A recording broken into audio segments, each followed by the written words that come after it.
Hello viewers, welcome to miracle world YouTube channel. నేను మీ మనుశ్రీ. ఇప్పుడు మీరు వినబోయే డిటెక్టివ్ నవల రాత్రి 1 గంట 5వ భాగం. ఈ టెలిఫోన్ కాల్ మీకు మిస్టర్ గిరి అన్నాడు Yugandhar. Commissioner G Yugandhar consulting రూంలో కూర్చునున్నారు. హాల్లో కమిషనర్ హియర్ ఆల్ ఆన్ దెయ్యం ఎత్తుకుపోయిందా? వస్తున్నాను, వెంటనే వస్తున్నాను అని రిసీవర్ హుక్కుమీద పెట్టాడు కమిషనర్ వణుకుతున్న చేత్తో. అతని మొహం పాలిపోయింది. వాటీజ్ ది మేటర్, మళ్ళీ ఇంకెవరినైనా ఎత్తుకుపోయారా? అడిగాడు యుగంధర్. తల ఊపాడు కమిషనర్. ఎవరిని? ఎక్కడా? అడిగాడు రాజు.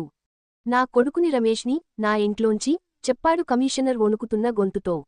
యుగంధర్ కృష్ణర్ కారులోనే వెళ్లారు కమిషనర్. జి కూడా. వీధిలో 2 పోలీసు వాన్లు ఆగి ఉన్నాయి. సాయుధ పోలీసులు గేటు దగ్గర కాపలా ఉన్నారు. ఇంటి వసారాలో పోలీసు ఉద్యోగులు నిలబడి ఉండడం కనిపించింది. డామిట్, ఇక్కడ ఎందుకు ఇంతమంది సాయుధ పోలీసులు కాపలా? అంతా జరిగిపోయాక అన్నాడు జీ. కారు తిన్నగా లోపలికి డ్రైవ్ చేశాడు రాజు. ఇంకా పూర్తిగా ఆగకముందే కమిషనర్ కారులోంచి దిగి లోపలికి పరిగెత్తాడు. మీ మిసెస్ పడక గదిలో ఉన్నారు. డాక్టర్ కూడా అక్కడ ఉన్నాడు అని అసిస్టెంటు కమిషనర్ చెబుతున్న మాటలు పూర్తిగా వినిపించుకోకుండా పరిగెత్తాడు కమిషనర్ గిరి. డాక్టర్ మంచం పక్కన నిలుచుని ఉన్నాడు. గిరి భార్య కళ్ళు మూసుకుని మంచం మీద పడుకునున్నది. మంగళా, పిలిచాడు గిరి. మిస్టర్ గిరి, మీ భార్యకి ఇంజెక్షన్ ఇచ్చాను, నిద్రపోయేందుకు. లేపకండి, చెప్పాడు డాక్టర్. నిద్రపోయేందుకు ఇంజెక్షన్ ఇచ్చారా? మీకు మతిపోయిందా? ఏం జరిగిందో నాకు చెప్పకుండా మత్తుమందు ఇచ్చారా? డామ్యూ, అరుస్తున్నాడు కమిషనర్. ఆమె హిస్టీరిక్ అయిపోయింది. స్మెల్టింగ్ సాల్ట్ సువాసన చూపిచిన్నా ఇంకేం చేసినా హిస్టీరియా తగ్గలేదు. తప్పనిసరిగా పెథిడ్రిన్ ఇవ్వవలసి వచ్చింది. ఆమెకి విశ్రాంతి కావాలి. ఇప్పుడు లేపితే మళ్లీ హిస్టీరిక్ ఫిట్సు రావచ్చు. ఫిట్సు వచ్చి మతి చలించవచ్చు. చాలా పెద్ద షాక్ ఆమెకి. ప్లీజ్ అంటూ కమిషనర్ని చెయ్యి పట్టుకుని బయటికి తీసుకువెళ్లాడు. గదిలోంచి బయటికి రాగానే అసిస్టెంట్ కమిషనర్ని చూసి, ఏం జరిగిందో మీకేమైనా తెలుసా? అడిగాడు కమిషనర్. రాత్రి 1:20 కంట్రోల్ రూంకి ఫోన్ చేశారుట మీ భార్య. స్పష్టంగా ఏమీ చెప్పలేదుట. ఏడుస్తూ, అరుస్తూ తన కొడుకుని దెయ్యం ఎత్తుకుపోయిందన్నారుట. కంట్రోల్ రూంకి ఎవరు ఫోన్ చేస్తున్నది అని అడిగితే చెప్పలేదుట. నేనే నా కొడుకుని దెయ్యం ఎత్తుకుపోయింది అంటూ ఏడుస్తూ రిసీవర్ని కిందపడేశారట. టెలిఫోన్ డిస్కనెక్ట్ చేయకపోవడం వల్ల కాల్ ట్రేస్ చేశారుట. మీ ఇంటి నుంచి ఆ కాల్ వచ్చిందని తెలియగానే మీకు ఫోన్ చేసి, వెంటనే నేను ఎక్కడికి వచ్చాను, ఏం జరిగిందో తెలుసుకుని మీకు తర్వాత చెప్పుదామనుకున్నాను అన్నాడు అసిస్టెంట్ కమిషనర్. తర్వాత అడిగాడు కమిషనర్. నేను వచ్చినప్పుడు గేటు దగ్గర సెంట్రీలు లేరు. మీ ఇంటి వాకిలి తలుపు బార్లా తెరిచి ఉంది. గబగబా లోపలికి వెళ్లాను. ఏడుపు వినిపించింది. లోపల్నించి పరిగెత్తాను. మీ భార్య టెలిఫోన్ దగ్గర కింద పడుకుని వెక్కి వెక్కి ఏడుస్తున్నారు, అరుస్తున్నారు. అమ్మా, ఏమిటి జరిగింది అని అడిగాను. నా ప్రశ్న తనకి అర్థంకానట్లు, నేనెవరో తనకి తెలియనట్లు నన్ను చూశారు. అసలు ఈ ప్రపంచంలో ఉన్నట్లు లేరు. రమేష్ అంటూ ఏడుస్తున్నారు. వెంటనే డాక్టర్కి ఫోన్ చేశాను. అయితే ఏం జరిగింది? పిల్లవాణ్ణి ఎవరు ఎలా ఎత్తుకుపోయింది మీకు తెలియదన్నమాట. ఒకటి మాత్రం తెలుసు, సెంట్రీలు ఇద్దరూ గేటు దగ్గర పడుకుని గాఢ నిద్రపోతున్నారు. నిజానికి అది నిద్రకాదు. ఇద్దరికీ స్పృహ లేదు. మత్తుమందు ఇవ్వడం వల్ల స్పృహ పోయింది. నా ఇంటి గేటు దగ్గర ఉన్న సెంట్రీలకి మత్తుమందు ఇచ్చారా? వాట్ షేమ్, అరిచాడు కమిషనర్. సెంట్రీలు ఎక్కడున్నారు ఇప్పుడు? అడిగాడు యుగంధర్. వసారాలో పడుకోబెట్టాము, అక్కడే ఉన్నారు, చెప్పాడు అసిస్టెంట్ కమిషనర్. యుగంధర్ వసారాలోకి వెళ్లాడు. స్పృహ లేకుండా పడివున్న ఆ ఇద్దర్ని పరీక్ష చేసి, ఇంకో పావుగంటలో స్పృహ రావచ్చు అన్నాడు రాజుతో. అందరూ హాల్లోకి వెళ్లారు. కమిషనర్ 2 చేతులతో మొహాన్ని కప్పుకున్నాడు. పొంగివస్తున్న దుఃఖం అణుచుకోడానికి ప్రయత్నిస్తున్నాడని అందరికీ తెలుసు. పోలీస్ ఉద్యోగి తను. అందరి ముందరా చిన్నపిల్లవాడిలా ఏడవకూడదు. గుండెని ఏదో పట్టి నలుపుతున్నట్లు ఉంది. తన కొడుకు రమేష్ని తలుచుకుంటే చాలు ఒళ్లంతా వణికిపోయేటంత దుఃఖం వస్తోంది. ఇక నిగ్రహించుకోలేక పక్కగదిలోకి వెళ్ళిపోయాడు. సి ఇద్దరూ లేచారు. కమిషనర్ కూడా వెళ్లడానికి పిలిచాడు. ఒద్దు, కాసేపు ఆయన్ని ఒంటరిగా ఉండనివ్వండి అన్నాడు యుగంధర్. 10 నిమిషాల తర్వాత కమిషనర్ గిరి యుగంధర్ ఒక్కడే వెళ్లాడు. కమిషనర్ గిరి కళ్ళు తుడుచుకుంటున్నాడు జేబురుమాలుతో. యుగంధర్ అతని భుజం మీద చెయ్యివేసి, ధైర్యంగా ఉండాలి, మీరు మీ భార్యకి ధైర్యం చెప్పవలసినవారు మీరే ఇలా అయిపోతే ఎలా అన్నాడు. యుగంధర్, ఒక విషయానికి చెప్పండి, నా రమేష్ని నేను మళ్లీ చూస్తానా? అడిగాడు గిరి. మిస్టర్ గిరి, నా శక్తి, నా యుక్తి, నా అనుభవము అన్నీ ఉపయోగిస్తాను. అధైర్యపడకండి. హీరాలాల్ కొడుకు అదృశ్యమై వారం దాటింది. రామానుజం భార్య కనపడకుండా పోయి 2 వారాలైంది. అదృశ్యమైన వాళ్ల జాడ ఏమీ తెలియలేదు. రమేష్ మాత్రం యుగంధర్కి ఏమని జవాబు చెప్పాలో తోచలేదు. గిరి సబ్జైన్స్పెక్టరు ఉద్యోగం నుంచి ప్రమోషన్లతో క్రమేపీ పైకి వచ్చిన పోలీస్ ఉద్యోగి. ఎంతో అనుభవం ఉండి ఉంటుంది. అటువంటివాడికి తనేం ధైర్యం చెప్పగలడు? నాకు ఒక్కడే కొడుకు. వాడు లేకపోతే మా బతుకులు ఎందులు? నేను, మా ఆవిడ ఎలా బతకగలం చెప్పండి యుగంధర్. యుగంధర్ ఏం చెప్పలేక కమిషనర్కి సిగరెట్ అందించాడు. పట్టుమని 10 ఏళ్లు లేవు. నన్నూ తల్లిని వదిలి ఎలా ఉండగలడు? ఒక గంటసేపు కూడా ఉండలేడే. ఇప్పుడు ఇక దుఃఖం ఆపుకోలేక యుగంధర్ ఉన్నాడనే విషయానికి మరిచిపోయి ఏడవడం ప్రారంభించాడు కమిషనర్ గిరి. హాల్లో మాటలు వినిపించాయి. చాలామంది మాట్లాడుతున్నారు. యుగంధర్ హాల్లోకి వెళ్లాడు. కళ్ళు తుడుచుకుని యుగంధర్ వెనకే కమిషనర్ కూడా హాల్లోకి వెళ్లాడు. కమిషనర్ కుమారుడు రమేష్ అదృశ్యమైనాడని ఎలా తెలిసిందో పత్రికలవాళ్లు వచ్చారు. జీ నీ ప్రశ్నలడుగుతున్నారు. మీ అభిప్రాయం ఏమిటి? దెయ్యం చేసిన పనేనా? అడిగాడు ఒక విలేకరి. ఆ ప్రశ్నకి జవాబు చెప్పండి.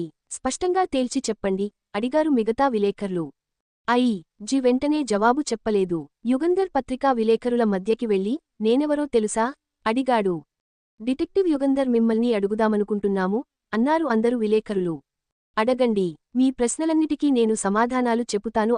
జీ ఆఫ్ పోలీస్ తరపునా, పోలీస్ కమిషనర్ తరపునా అన్నాడు. ముందు ఈ ప్రశ్నకి జవాబు చెప్పండి. ఈ అఘాయిత్యాలన్నీ చేస్తున్నది దెయ్యమేనా? దెయ్యమేనని మీరు నమ్ముతున్నారా? అవును, దెయ్యమే అని నా నమ్మకం. యుగంధర్ ఈ మాట చెప్పగానే 5 నిమిషాల పాటు నిశ్శబ్దం. ఎవరికీ ఏ ప్రశ్న అడగడానికి తోచలేదు. దెయ్యమేనని మీకు ఎలా నమ్మకం కలిగింది? మనిషి చేసి ఉండడానికి అవకాశం లేదు కనుక చెప్పాడు యుగంధర్. దెయ్యమేనని డిటెక్టివ్ యుగంధర్ అభిప్రాయం. ఆ అఘాయిత్యాలు మనిషి చెయ్యడం సాధ్యం కాదు అన్నారు యుగంధర్. ఈ పతాక శీర్షికతో వెలువడ్డాయి దినపత్రికలు మర్నాడు. యుగంధర్ కన్సల్టింగ్ రూంలో విరామం లేకుండా టెలిఫోను మ్రోగుతూనే ఉంది. వాటీస్ దిస్ యుగంధర్, మీరు కూడా అలా అనడం ఏమిటి? మీకు ఇలాంటి మూఢ నమ్మకాలున్నాయా? ప్రజలని ఇలా భయపెట్టడం న్యాయమా? పెద్దవారయారు, మీరిక ఈ వృత్తి మానేయడం మంచిది. రాత్రి 1 గంట ఇలా టెలిఫోను కాల్స్ వస్తూ ఉంటే యుగంధర్, రాజు జవాబు చెప్పడం లేదు. అవసరమైనప్పుడు ఈ డిటెక్టివ్లకి సహాయపడే కాత్యా కన్సల్టింగ్ రూంలో కూర్చుని టెలిఫోన్ మోగినప్పుడల్లా రిసీవరు తీసుకుని యుగంధర్ లేరు. మీరు చెప్పిన విషయానికి ఆయన రాగానే చెపుతాను అని జవాబు చెపుతోంది. పత్రికలన్నీ చదివి అవతల పెట్టి ఈ ఘోరాలన్నీ దెయ్యమే చేస్తున్నదని మీరు ఎందుకు స్టేట్మెంట్ ఇచ్చారో నేను ఊహించలేకుండా ఉన్నాను అన్నాడు రాజు. దెయ్యం చేస్తుందని నేను అనుకోవడం లేదు కనుక. ఏదో పొడుపు కథలా ఉంది మీ జవాబు. ఆ ఘోరాలన్నీ దెయ్యం చేస్తున్నదని అందరూ అనుకోవాలని కదా ఆ ఘోరాలు చేస్తున్న వాళ్ల ఉద్దేశ్యం. తల ఊపాడు రాజు. వాళ్ల పాచిక పారిందని వాళ్లు అనుకునేందుకు. 5 నిమిషాలు రాజు మౌనంగా ఉండిపోయాడు. దెయ్యం చెయ్యలేదు. ఎవడో ఒకడో లేక కొందరు ఒక ముఠాగా ఏర్పడిన వాళ్లో చేస్తున్నారనుకుందాం. ఎందుకు చేస్తున్నారు? ఈ ఘోరాలు చెయ్యడంలో వాళ్ల ఉద్దేశ్యం ఏమిటి? అడిగాడు రాజు. యుగంధర్ గట్టిగా సిగరెట్ పీల్చి, అది తెలిస్తే కేసు సగం తేలినట్టే అని 2 నిమిషాలు ఆగి, ఎవడో వీళ్లందరినీ ఎత్తుకుపోయాడని మనం అనుకున్న పక్షంలో రామానుజం భార్యతోగాని, కమిషనర్ కొడుకుతోగాని ఏదో పనుండి ఎత్తుకుపోయారని అనుకోవాలి. 6 ఏళ్ల పిల్లవాడితో వాళ్లకి ఏం పనుంటుంది? కనుక హేతువాదంతో ఆలోచిస్తే ఎలైస్ని ఎత్తుకుపోయి రామానుజాన్ని, శోభన్ని ఎత్తుకుపోయి హీరాలాల్ని, రమేష్ని ఎత్తుకుపోయి కమిషనర్ గిరిని తమ చేతుల్లో పెట్టుకోవాలని వాళ్ల ఉద్దేశ్యం అని అనుకోవాలి. అయితే ఈపాటికి ఎవరో ఒకరు ఆ విషయానికి బయటపెట్టేవారుగా? అడిగాడు రాజు. సామాన్య పరిస్థితుల్లో అయితే ఎవళ్ళో ఒకరు ఆ విషయానికి మనకో, పోలీసులకో చెప్పేవాళ్లు. అలా చెప్పకుండా దెయ్యంలా కనబడుతూ భయపెడుతున్నారు. అంటే? అడిగాడు రాజు. దెయ్యం ఎత్తుకుపోయింది, దెయ్యం తినేసిందేమో అనే భయం కలిగించారు. తన భార్యని మళ్లీ చూస్తాననే నమ్మకం పూర్తిగా పోయింది రామానుజానికి. అలాగే హీరాలాల్ తన కొడుకుని ఈ జన్మలో మళ్లీ చూస్తాననే ఆశ పూర్తిగా నశించింది. నిస్పృహ, నిరాశ, దుఃఖం వాళ్లలో పూర్తిగా నిండిపోయాయి. దెయ్యం కనుక పోలీసులు ఏమీ చెయ్యలేరన్న అధైర్యం ఏర్పడింది వాళ్లలో. అటువంటి పరిస్థితిలో నీ భార్యని నువ్వు ప్రాణాలతో చూడాలని ఉందా? మళ్లీ నీ భార్య నీకు కావాలా? కావాలని ఉంటే మేము చెప్పినట్లు చెయ్యి. ఈ విషయానికి అధికారులకి చెప్పావా? మరుక్షణం నీ భార్య ప్రాణాలు ఎగిరిపోతాయి అని రామానుజానికి టెలిఫోన్ చేశా? ఉత్తరం రాసో తెలియజేసి ఉంటే అతనేం చేస్తాడు? మన దగ్గరికి వస్తాడా? అంత నిస్పృహలోంచి ఆశ అనేది కలిగినప్పుడు, అతనిలో మళ్లీ ఆశ చిగురించినప్పుడు మంచి చెడు, న్యాయము, అన్యాయము ఆలోచించే స్థితిలో ఉండడు. వాళ్లు చెప్పిందల్లా ఒప్పుకుంటాడు. తన భార్య తిరిగి తనకి దక్కుతుందన్న ఆశతో. మిగతావాళ్లూ అంతే. అయితే వాళ్లందరినీ మనం ఓ కంట అంటున్నాడు రాజు. యుగంధర్ రాజు మాటలకి అడ్డం వచ్చి, ప్రయోజనం లేదు, ఏమీ ఉపకరించదు. శత్రువులు అంత అమాయకులు కారు. ఆ విధంగా మనం వాళ్ల ఆచూకీ తెలుసుకోలేని కట్టుదిట్టాలు చేసుకుని ఉంటారు. హీరాలాల్ సెక్రటరీ మోహన్దాస్ వాళ్ల ముఠాలో మనిషి అయుండాలి. ఈ వారం రోజులూ పోలీసు సి దిలు అతన్ని ఓ కంట కనిపెడుతూనే ఉన్నారు. ఏమైనా తెలిసిందా అన్నాడు. అయితే వాళ్ళ ఆచూకీ తెలుసుకోవడం ఎలా అడిగాడు రాజు. ఎంత పటిష్టమైన పథకం వాళ్లు వేసుకున్నా ఏదో లోపం ఉంటుంది. తాము చేస్తున్న ఘోరాలు నిర్విఘ్నంగా సాగిన కొద్దీ ధైర్యమూ దిలాసా ఎక్కువ అవుతాయి. పోలీస్ కమిషనర్ గిరి కొడుకుని ఎత్తుకుపోవడం శత్రువులు చేసిన మొదటి పొరబాటనుకుంటాను. ఎలా అడిగాడు రాజు. నీ కొడుకు ప్రాణాలు మా చేతిలో ఉన్నాయి. నువ్వు మేము చెప్పింది చెయ్యాలి అని పోలీస్ కమిషనర్ని బెదిరించడం అంత సులభం కాదు. గిరి అంత సులభంగా బెదిరిపోయే మనిషికాడు. ఆయనకి తన కొడుకు మీద ప్రేమ తక్కువా? కొడుకుని బలి ఇస్తాడా అన్నాడు రాజు. వృత్తిగతంగా తన ధర్మానికి తన కొడుకు మీద ఉన్న ప్రేమకీ మధ్య అతనిలో కొంత సంఘర్షణ జరుగుతుంది. అది మనం అవకాశంగా తీసుకోవాలి. ఎలా అడిగాడు రాజు. చెపుతాను అన్నాడు యుగంధర్. సరిగ్గా 4 రోజులైంది ఆవేళకి తన కొడుకు అదృశ్యమై. ఆ 4 రోజులూ పోలీస్ కమిషనర్ గిరి సెలవులో ఉన్నాడు. ఇంకా ఎంతకాలం సెలవు మీద ఉండాలో అతనికే తెలియదు. ఇంట్లో కూర్చుంటే మరీ దిగులుగా ఉంది. ఇంట్లో ఎక్కడ చూసినా పిల్లవాడి ఆట వస్తువులు, బట్టలు, ఫోటోలు. ఎటు తిరిగినా వాడే జ్ఞాపకం వస్తున్నాడు. ఏం చెయ్యడానికీ తోచలేదు. ఏమీ చెయ్యకుండా ఉన్నాడు. గెడ్డం కూడా గీసుకోవాలని లేదు. అన్నం తినాలనిపించదు. అతని భార్య పడక గదిలోంచి బయటికి రావడం లేదు. ఆ 4 రోజులూ స్నానం చెయ్యలేదు. తల దువ్వుకోలేదు. ఏమీ తినదు, తాగదు. ఆమె చెల్లెలు వచ్చి అక్కకి తోడుగా ఉంటోంది. బలవంతాన ఏదో అక్క నోట్లో పోస్తోంది. భార్య కుళ్ళి కుళ్ళి ఏడ్వడం గిరికి ఇంట్లో ఎక్కడున్నా వినిపిస్తూనే ఉంది. తన కొడుకు చచ్చిపోయాడు, ఏదో జబ్బు చేసి చచ్చిపోయాడు అని గుండె నిబ్బరం చేసుకుని బతుకు సాగించాలని తీర్మానించుకుంటాడు గిరి. మరుక్షణం చచ్చిపోలేదేమో, ఎక్కడో బతికే ఉన్నాడేమో, నాన్నా అని ఏడుస్తున్నాడేమో అనిపిస్తుంది. ఆ సందేహం కలగగానే గుండె నలిగి పిప్పైపోతుంది. ఇది దెయ్యం పనికాదు, ఎవరో చేశారు అంటాడు యుగంధర్ మాటల్లో గిరికి నమ్మకం పోయింది. ఎంత మేధావి అయితేనేం, యుగంధర్ పొరపాటు పడి ఉండవచ్చు. యుగంధర్కి అపజయం కలగకూడదా? యుగంధర్ తన కొడుకుని తెచ్చి తనకి ఇస్తాడని ఆశ పెట్టుకోవడం పొరపాటు. ఒక కుర్చీలోంచి లేచి ఇంకో కుర్చీలో కూర్చుంటాడు. ఒక పత్రిక గిరాటేసి ఇంకో పత్రిక తీస్తాడు. అతని క్షోభ ఎవరికీ అర్థంకాదు. అటువంటి బాధ అనుభవించిన వారికి తప్ప. సెంట్రీ ఉత్తరాలు తెచ్చి ఇచ్చాడు. పరధ్యానంగా కవర్లు చూశాడు. ఏవో ఆహ్వానాలు, ఏవో శుభలేఖలు. ఎందుకివి తనకి ఏ ఒక కవరు చింపకుండా అన్నీ బల్లమీద పడేశాడు. మధ్యాహ్నం 1 గంట అయింది. భోజనానికి రమ్మని మరదలు పిలిచిది. నాకు ఆకలి లేదు అన్నాడు గిరి. ఆకలి లేకపోయినా తినాలి అన్నదామే.